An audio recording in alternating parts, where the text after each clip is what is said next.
Hey, what's going on everybody? Welcome back to another video. Today I'm going to be talking about Prom Night. So I have seen Prom Night before. Uh, I've never really been super into this movie.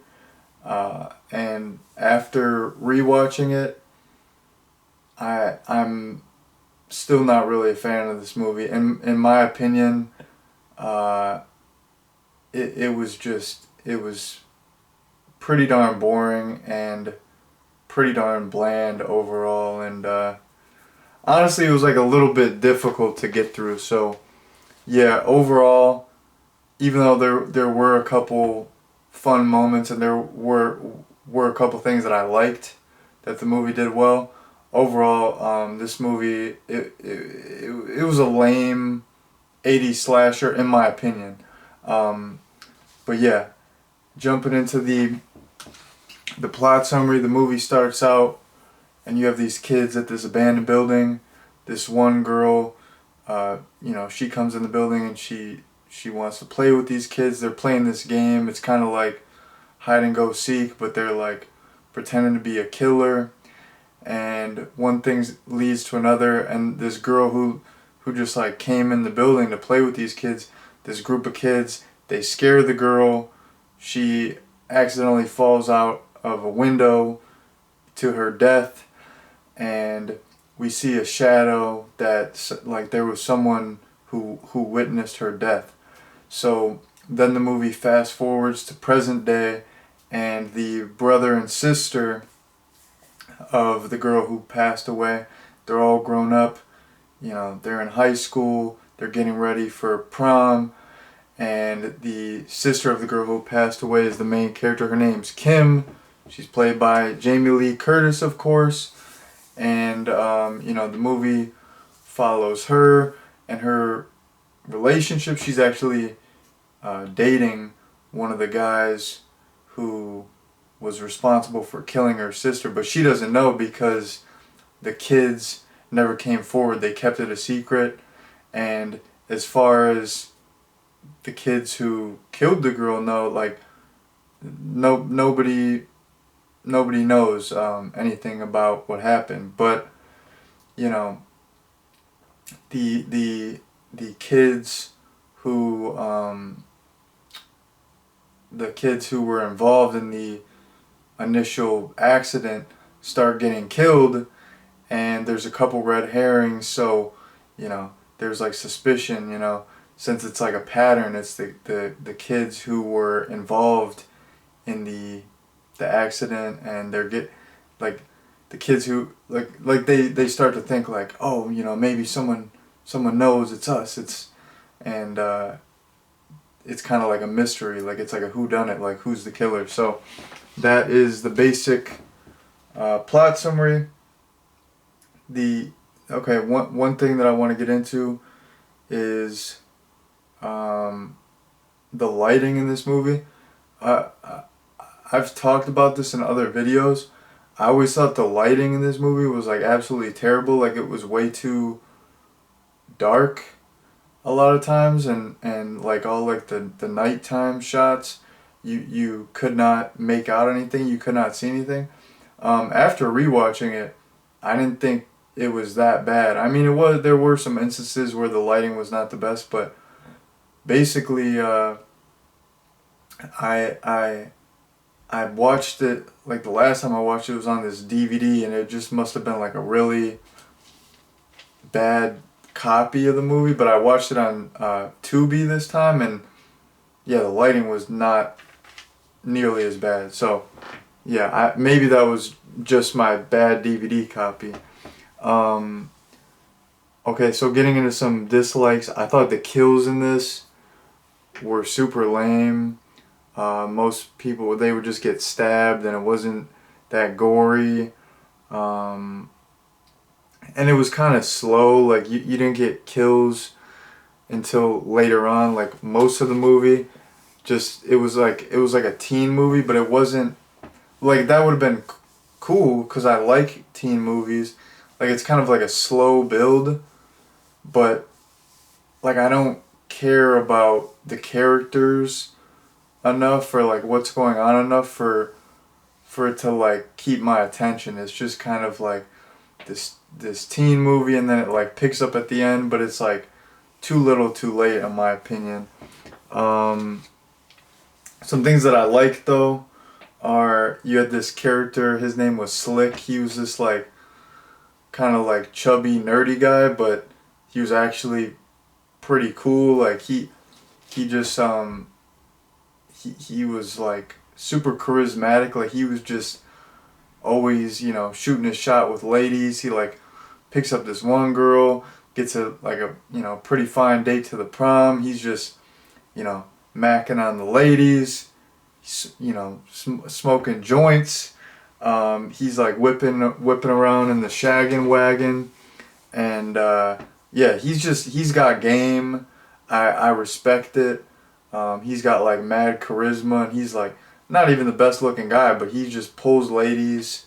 Very confident guy, and he's got the shaggin' wagon, which he's like, you know, he gets with this, you know, his prom date in the shaggin' wagon. But there was this guy that I was working with at when I was working at this restaurant, and we did like deliveries, like we did like pizza deliveries, and he was like, I believe like late 50s or maybe early 60s, and he would talk about like delivering pizzas in the 80s and how he would drive a shaggin' wagon, and he would just like go like deliver a pizza to a girl's house, and then like, you know, just be like, hey, you trying to come in my van real quick, and they would just like hook up like that. And I was like, that's crazy. The 80s must have been wild. Like, you know, that's like what you call those type of vans. You call it a shaggin' wagon because, you know,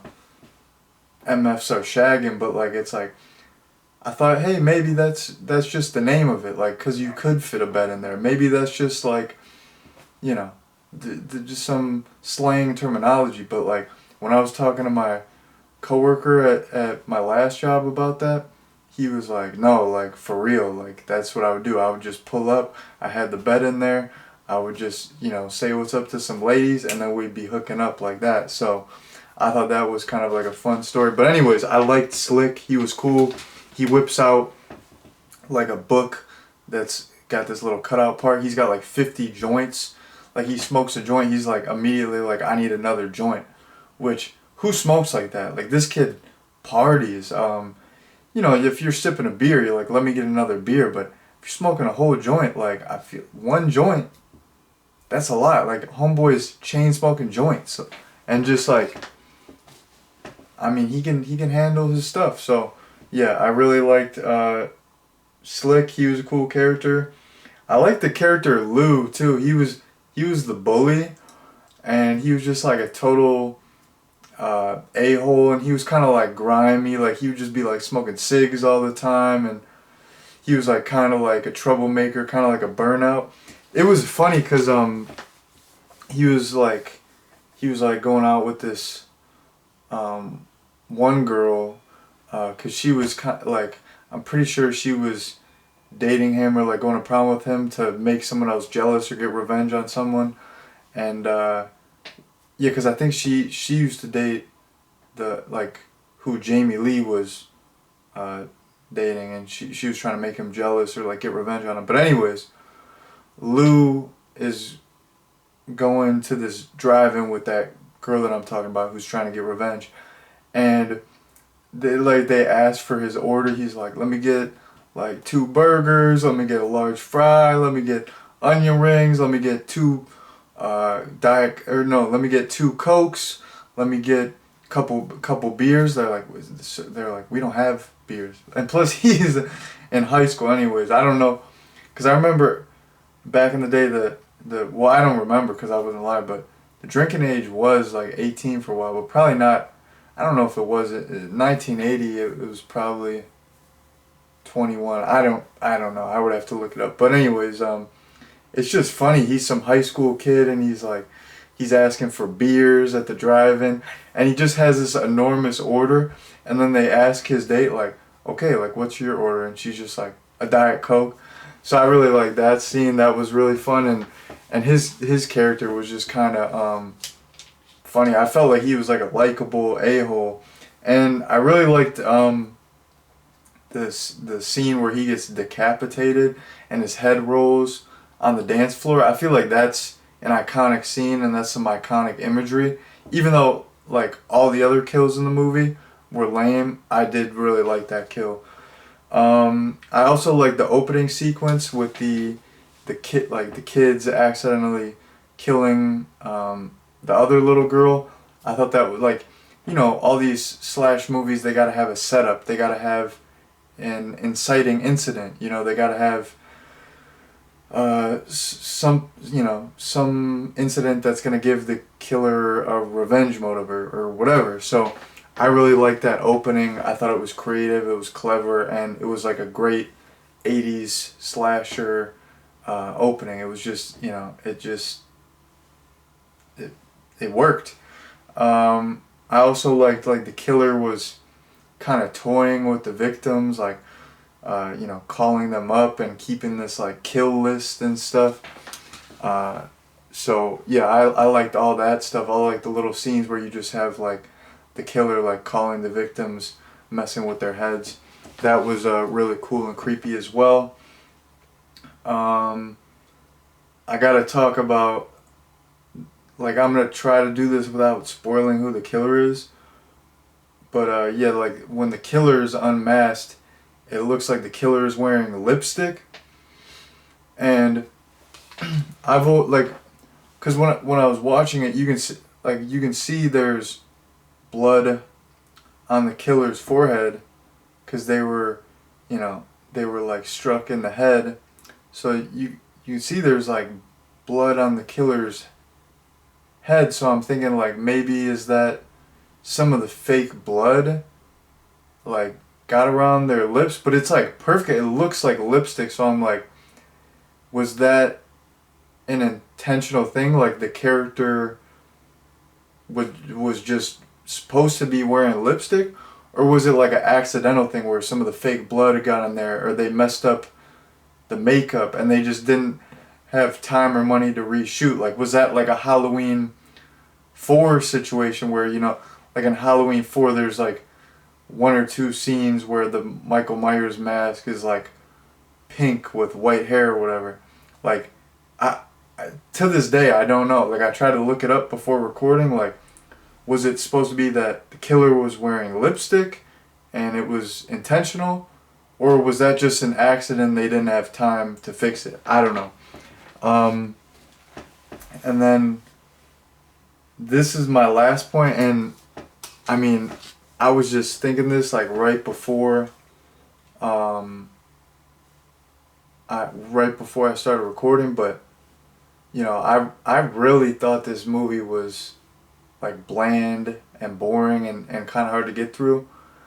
And it is kind of, I mean, I don't know if it's like super notable or if it has a big following, but like, I feel like the only reason people even talk about this movie at all, like, because there's 80s slashers that like nobody talks about. That just like they're swept under the rug. I'm just thinking like, I feel like the only reason people talk about this movie is because Jamie Lee Curtis. Like, if Jamie Lee Curtis was not in this, nobody would care about this movie, in my opinion. Because I mean, of course, like, especially nowadays, but even at the time, like, she had a little bit of star power. But like nowadays, Jamie Lee Curtis, excuse me, she's a big star nowadays, and she was doing the Activia commercials, like, she done glowed up. So like, I don't know if I'm just a hater and this movie's not for me and I'm just not a fan, it's just not my cup of tea, or if there is something to that where people really just talk about this movie because it's like a Jamie Lee Curtis slasher movie from the 80s, I don't know. But now that I'm talking about like stars in the movie too, I gotta mention too, Leslie Nielsen is in this movie. Like, what the heck? He's a huge star, but that's what people talk about too. I don't want to talk about the same points everyone talks about, but I mean, I pretty much did with like the whole lipstick thing and whatever. But yeah, Leslie Nielsen is in this. He plays uh, Jamie Lee Curtis's character's dad, and yeah, he just plays it 100% straight. It's just a completely serious role, which is kind of interesting because you generally don't really see Leslie Nielsen and you know like just straight up serious dramatic roles. So I don't know. That is like well, I mentioned some other fun parts of the movie, but that's another fun part of the movie. Just seeing um, Leslie Nielsen play this like total straight man.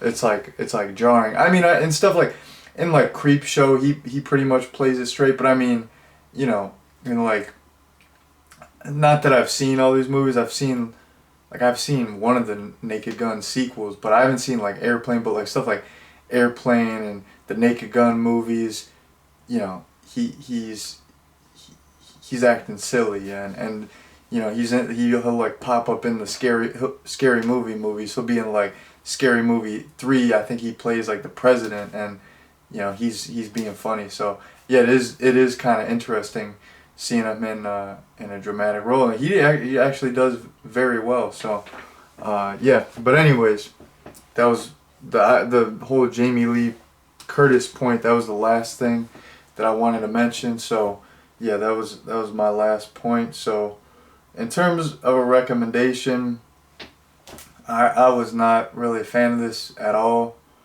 upon rewatch. So yeah, I would not recommend it. But hey, the reason I chose to watch this is because basically I bought Prom Night 3 a while ago because I think it's out of print.